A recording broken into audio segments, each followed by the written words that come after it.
Hi, ನಾನು Sandeep from tech in Kannada. ಎಲ್ರಿಗೂ ಇವತ್ತಿನ ಬುಧವಾರದ ಟೆಕ್ ನ್ಯೂಸ್ಗೆ ಸುಸ್ವಾಗತ.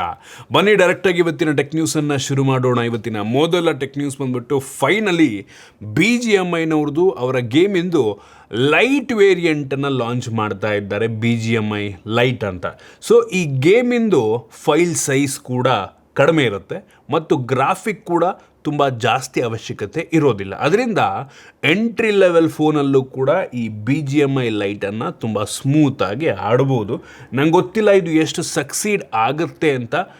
ಒಂದು ರೀಸನ್ ಇದನ್ನು ತರ್ತಾ ಇರುವಂಥದ್ದು, ಇತ್ತೀಚೆಗೆ ಎಲ್ಲ ಫೋನ್ಗಳ ಬೆಲೆ ಜಾಸ್ತಿ ಆಗಿರೋದ್ರಿಂದ 20-30 ಸಾವಿರ ಕೊಟ್ಟರೂ ಪವರ್ಫುಲ್ ಆಗಿರುವಂಥ ಫೋನ್ ಬರೋದ ಕಾರಣ ಮೋಸ್ಟ್ಲಿ BGMIನವರು ಈ ಲೈಟ್ ವೇರಿಯಂಟನ್ನು ತರ್ತಾವ್ರೆ ಅಂತ ಕಾಣುತ್ತೆ. ಇದರ ಪ್ರೀ ರಿಜಿಸ್ಟ್ರೇಷನ್ನು ಆಗಸ್ಟ್ 25ನೇ ತಾರೀಕಿಂದ ಶುರುವಾಗುತ್ತಂತೆ. ನೋಡೋಣ.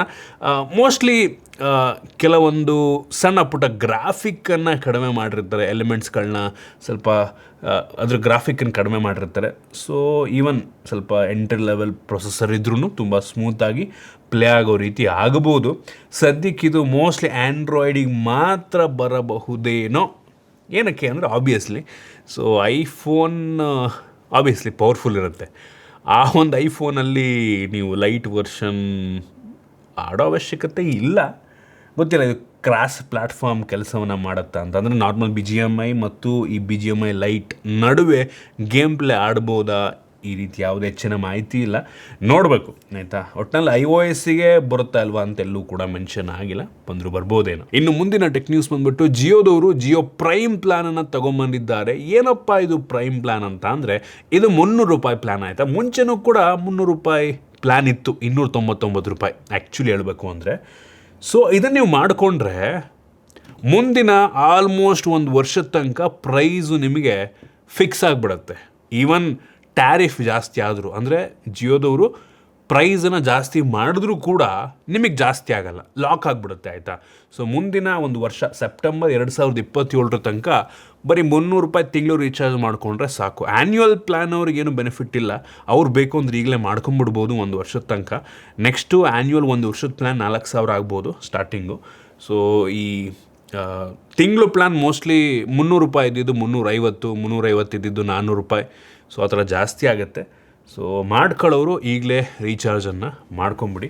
ಸೊ ಈವನ್ ಏರ್ಟೆಲ್ ಅವರು ಕೂಡ ಅವರ ಪ್ರೈಸನ್ನು ಕೆಲವು ಯೂಸರ್ಸ್ಗಳಿಗೆ ಆಲ್ರೆಡಿ ಜಾಸ್ತಿ ಮಾಡಿಬಿಟ್ಟವ್ರೆ. ಸೊ ₹3,600 ಇದ್ದಂಥ ಆ್ಯನ್ಯುವಲ್ ಪ್ಲ್ಯಾನ್ ಈಗ ₹4,100 ಆಗಿದೆ. ಹತ್ತತ್ರ ₹500 ಪ್ರೈಸನ್ನು ಹೈಕ್ ಮಾಡಿದ್ದಾರೆ. ಒಂದು ಸ್ಕ್ರೀನ್ಶಾಟ್ ನಾನು ನಿಮಗೆ ತೋರಿಸ್ತಾ ಇದ್ದೀನಿ. ಏನು ಮಾಡೋಕ್ಕಾಗಲ್ಲ, ತುಂಬ ಕಷ್ಟ ಇದೆ. ನೆಕ್ಸ್ಟು 5,000 ಮಾಡ್ತಾರೆ 4,000ದಿಂದ, ಆಮೇಲೆ 6,000, 7,000. ಒಟ್ಟಿನಲ್ಲಿ ಒಂದಿನ ನಮ್ಮದು ಮಂತ್ಲಿ ರೀಚಾರ್ಜ್ ₹1,000 ಅಂತೂ ರೀಚ್ ಆಗುತ್ತೆ. ಏನಪ್ಪ ಹಿಂಗಾದರೆ ತುಂಬ ಕಷ್ಟ ಇದೆ. ಇದರ ಬೆನ್ನಲ್ಲಿ ಈ ಸ್ಮಾರ್ಟ್ಫೋನ್ ಬ್ರ್ಯಾಂಡ್ಗಳು ಬ್ಯಾಕ್ ಟು ಬ್ಯಾಕ್ ಪ್ರೈಸನ್ನು ಹೈಕ್ ಮಾಡಿದ್ರು, ಮತ್ತೊಮ್ಮೆ ಹೈಕನ್ನು ಮಾಡ್ತಾ ಇದ್ದಾರೆ. 1-2 ಬ್ರ್ಯಾಂಡಲ್ಲ, ಲಿಟ್ರಲಿ ಎಲ್ಲ ಬ್ರ್ಯಾಂಡ್ಗಳು ಕೂಡ ಮಾಡ್ತಾ ಇದ್ದಾರೆ. OnePlus ಇಂದು ಕೆಲವೊಂದು ಫೋನ್ಗಳ ಪ್ರೈಸ್ ಹೈಕ್ ಆಗಿದೆ. OnePlus Nord 6 ಒಂದು ಟೈಮಲ್ಲಿ Nord 6 ₹30,000 ರೇಂಜಲ್ಲಿ ಇದ್ದಂಥ ಫೋನ್ ಈಗ ₹47,000 ಆಗಿದೆ. 2,000 ಅಡಿಷ್ನಲ್. ಮುಂಚೆನೂ ಜಾಸ್ತಿ ಆಗಿತ್ತು, ಅದ್ರ ಮೇಲೆ ಅಡಿಷ್ನಲ್ 2,000 ಜಾಸ್ತಿ ಮಾಡ್ತಾ ಇದ್ದಾರೆ. Nord C6 38,000, OnePlus Nord C6 light 29,000, OnePlus N6 ಮೊನ್ನೆ ಲಾಂಚ್ ಆಗಿದೆ 25,000. ಈ ಫೋನ್ಗೆ 25,000 ಯಾಕೆ ಕೊಡಬೇಕು ದೇವರೇ ಗೊತ್ತಿಲ್ಲ.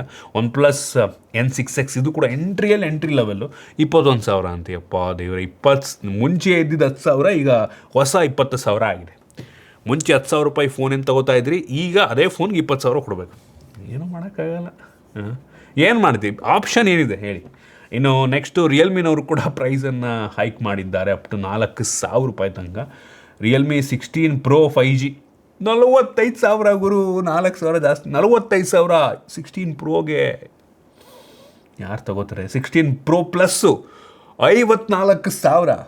Realme C83 entry level phone ಇದು 21,500. Realme C100X 4G phone 17,000 4G ಫೋನ್ಗೆ. ರಿಯಲ್ಮಿ 16T ಒಂದು ಟೈಮ್ 10,000 ಇದೆಲ್ಲ, 10,000 11,000, ಈಗ 31,000 ಇದೆ. ರಿಯಲ್ಮಿ 16 37,000. ಯಪ್ಪ ದೇವರೇ, ಬಿಟ್ಬಿಟ್ರಪ್ಪ ನಮ್ಮನ್ನು. ಈ ರಿಯಲ್ಮಿ 16 ಯಾರು ಗುರು 37,000 ಕೊಡ್ತಾರೆ? ನನಗೆ ತಲೆಗೆ ಹೋಗ್ತಾ ಇದೆ. ಏನೂ ಇಲ್ಲ. ಮೋಸ್ಟ್ಲಿ ಡೈಮಂಡ್ ಸಿಟಿ 6300 6400 ಪ್ರೋಸರ್ ಇದು ರಿಯಲ್ಮಿ 16 ಯಾರ ಬಕ್ರೆ ಅಂತ ತಗೋಬೇಕಷ್ಟೇ. ಬಿಡಿ, ಏನು ಮಾಡ್ತೀರಾ, ಏನು ಮಾಡೋಕ್ಕಾಗತ್ತೆ. ನಾವು ತುಂಬ ಕಷ್ಟ ಇದೆ, ಹೇಳ್ತೀನಿ ಕೇಳಿ. ದಯವಿಟ್ಟು ನಿಮ್ಮ ಫೋನ್ನ ಮುಂದಿನ 2 ವರ್ಷ ತುಂಬ ಚೆನ್ನಾಗಿ ನೋಡ್ಕೊಳ್ಳಿ, ಆಯಿತಾ. ನಿಮ್ಮ ಹತ್ರ ಆಲ್ರೆಡಿ ಇರೋ ಫೋನ್ನ ತುಂಬ ಚೆನ್ನಾಗಿ ನೋಡ್ಕೊಳ್ಳಿ. ದಯವಿಟ್ಟು ಹಾಳು ಮಾಡ್ಕೊಳಕ್ಕೆ ಹೋಗ್ಬೇಡಿ. ಹಾಳು ಮಾಡ್ಕೊಂಬಿಟ್ರೆ ಜೀವನ ತುಂಬ ಕಷ್ಟ ಇದೆ, ಹೆವಿ ಬ್ಲೇಡ್ ಆಗುತ್ತೆ, ಆಯಿತಾ. ನನ್ನ ಸಜೆಷನ್ ನಿಮಗೆ. ನೆಕ್ಸ್ಟು ಸ್ಯಾಮ್ಸಂಗಿಂದು ಪ್ರೈಸ್ ಕೂಡ ಜಾಸ್ತಿ ಆಗಿದೆ. ಅದು S25 ಫ್ಲ್ಯಾಗ್ಶಿಪ್ಪು. ಸೊ ಮುಂಚೆ ನಂಗೆ ಅನ್ನಿಸ್ತಂಗೆ ಈ ಫೋನಲ್ಲಿ 70,000 ಹಳೇ ಫೋನ್ ಗುರು. S26 ಬಂದಿದೆ ಆಲ್ರೆಡಿ. S25 ಪ್ರೈಸ್ ಹೇಳ್ತಾ ಇದ್ದೀನಿ. ಸೊ S25 ಪ್ರೈಸ್ ನಂಗೆ ಅನ್ನಿಸ್ತಂಗೆ ಹತ್ರ 83,000-84,000 ಜಾಸ್ತಿ ಆಗಿದೆ ಈಗ. 1 ವರ್ಷ ಹಳೆ ಫೋನ್. ಅದು S25 ಅಲ್ಟ್ರಾನೂ ಅಲ್ಲ, S25ಗೆ ದೇವರೇ ಕಾಪಾಡಬೇಕು. ಇನ್ನು ಮುಂದಿನ ಟೆಕ್ ನ್ಯೂಸ್ ಬಂದುಬಿಟ್ಟು ರೀಸೆಂಟಾಗಿ ಒಂದು ಸ್ಟಡಿ ಬಂದಿದೆ. ಏನಪ್ಪ ಅಂತ ಅಂದರೆ, ನೀವೇನಾದರೂ ಶಾರ್ಟ್ ವೀಡಿಯೋನ ಕನ್ಸ್ಯೂಮ್ ಮಾಡ್ತೀರಾ ಅಂದರೆ, ಶಾರ್ಟ್ಸು ಮತ್ತು ರೀಲ್ನ ತುಂಬ ಜಾಸ್ತಿ ಕನ್ಸ್ಯೂಮ್ ಮಾಡ್ತೀರಾ ಅಂತ ಅಂದರೆ, ನಿಮ್ಮ ಬ್ರೈನಿಂದು ಒಂದು ಪಾರ್ಟು ಸ್ವಿಚ್ ಆಫ್ ಆಗುತ್ತಂತೆ. ಓ ಮೈ ಗಾಡ್, ಬ್ರೈನ್ ಸೆಲ್ಸು ಡೆಡ್ ಆಗ್ತಾ ಇದೆ. ಏನು ಡೆಲ್, ಅಷ್ಟಲ್ಲ ಅಂದು ಡೆಡ್ ಆಗಿಬಿಟ್ಟಿದೆ ಏನು ಅಂತ ವರ್ಡ್ಸ್ಗಳೇ ಬೇರೆ ಏನೇನೋ ಬರ್ತಾಯಿದೆ. ಸೊ ಹುಷಾರು ಕಣ್ರಪ್ಪ, ಜಾಸ್ತಿ ರೀಲು ಶಾರ್ಟ್ಸನ್ನು ಕನ್ಸ್ಯೂಮ್ ಮಾಡಬೇಡಿ. ಸೊ ನಿಮ್ಮ ಬ್ರೈನ್ ಸೆಲ್ಸ್ ಹೊಗೆ ಹಾಕೊಳ್ಳೋ ಸಾಧ್ಯತೆ ಇದೆ. ಗೊತ್ತಿಲ್ಲ ಎಷ್ಟು ನಿಜ ಈ ಒಂದು ಸ್ಟಡಿ ಅಂತ. ಒಟ್ಟಿನಲ್ಲಿ ಪಾರ್ಟ್ ಆಫ್ ಯಾವುದೋ ಒಂದು ಬ್ರೈನಿಂದ ಒಂದು ಪಾರ್ಟ್ ಸ್ವಿಚ್ ಆಫ್ ಆಗುತ್ತಂತೆ. ಈ ಥರ ಒಂದು ಸ್ಟಡಿ ಹೇಳ್ತಾ ಇದೆ. ನಾನು ಏನೇನೋ ಹೇಳ್ತಿಲ್ಲ, ಹುಟ್ಟಿಸ್ಕೊಂಡು ಆ ರೆಫರೆನ್ಸ್ ನಾನು ನಿಮಗೆ ತೋರಿಸ್ತಾ ಇದ್ದೀನಿ, ನೋಡ್ಕೊಂಬಿಡಿ, ಆಯಿತಾ. ಸೊ ಯಾರೋ ದಡ್ರಾಗ್ತಾ ಇದ್ದೀವಿ ಈ ರೀಲ್ ಶಾರ್ಟ್ಸ್ ನೋಡಿಕೊಂಡು. ಕ್ರೇಜಿ. ಇನ್ನು ಮುಂದಿನ ಟೆಕ್ ನ್ಯೂಸ್ ಬಂದ್ಬಿಟ್ಟು, ನಮ್ಮ ದೇಶದಲ್ಲಿ ಒಬ್ಬ ವ್ಯಕ್ತಿ iPhone 15 ತೊಗೊಂಡಿರ್ತಾನೆ. ಅವ್ನಿಗೇನೋ ಪ್ರಾಬ್ಲಮ್ ಆಗುತ್ತೆ, ಏನೋ ಈಟಿಂಗ್ ಇಶ್ಯೂ ಆಗುತ್ತಂತೆ, ನೆಟ್ವರ್ಕ್ ಇಶ್ಯೂ ಎಲ್ಲ ಆಗುತ್ತಂತೆ. ಅದರಿಂದ ಕನ್ಸ್ಯೂಮರ್ ಕೋರ್ಟ್ಗೆ ಆಗ್ತಾನೆ, ನನಗೆ ಈ ಥರ ಪ್ರಾಬ್ಲಮ್ ಆಗ್ತಾ ಇದೆ, ಇದನ್ನು ಆಪಲ್ನವರು ಫಿಕ್ಸ್ ಮಾಡ್ತಿಲ್ಲ ಅಂತ. ಸೊ ಇದೀಗ ಅದ್ರ ಜಡ್ಜ್ಮೆಂಟ್ ಬಂದಿದೆ. ಸೊ ಆಪಲ್ ಇಂಡಿಯಾದವರು ಆ ವ್ಯಕ್ತಿಗೆ 45,000 ರೂಪಾಯಿ ಕಾಂಪನ್ಸೇಷನ್ ಕೊಡಬೇಕು ಆ ಫೋನ್ ತೊಗೊಂಡಿದ್ದಕ್ಕೆ. ಜೊತೆಗೆ ಕೋರ್ಟ್ ಫೀಸು, ಅದು ಇದು ಲಿಟಿಗೇಷನ್ ಕಾಸ್ಟ್ ಇದೆಲ್ಲದನ್ನು ಕೂಡ ಆ್ಯಡ್ ಮಾಡಿದ್ದಾರೆ ಅದಕ್ಕೆ. ಸೊ ನೋಡಿ, ನಿಮಗೂ ಈ ಥರ ಪ್ರಾಬ್ಲಮ್ ಆಗಿ ಏನು ರೆಸೊಲ್ಯೂಷನ್ ಸಿಕ್ಕಿಲ್ಲ ಅಂತ ಅಂದರೆ, ಸ್ವಲ್ಪ ರಿಸ್ಕ್ ತೊಗೊಂಡು ನೀವು ಕನ್ಸ್ಯೂಮರ್ ಕೋರ್ಟ್ಗೆ ಹಾಕಿದರೆ ಹೇಳೋಕ್ಕಾಗಲ್ಲ, ಈ ಥರ ಒಂದು ಕಾಂಪನ್ಸೇಷನ್ ನಿಮಗೂ ಕೂಡ ಸಿಗ್ಬೋದು. ಇನ್ನು ಮುಂದಿನ ಟೆಕ್ ನ್ಯೂಸ್ ಬಂದುಬಿಟ್ಟು, ಜಗತ್ತಿನ ಲಾರ್ಜೆಸ್ಟ್ ಬ್ಯಾಟ್ರಿ ಆಪರೇಟೆಡ್ ಅಂದರೆ ಎಲೆಕ್ಟ್ರಿಕ್ ಏರ್ಕ್ರಾಫ್ಟ್ ಒಂದು ಸಕ್ಸಸ್ಫುಲ್ಲಾಗಿ ಟೆಸ್ಟನ್ನು ಕಂಪ್ಲೀಟ್ ಮಾಡಿದೆ.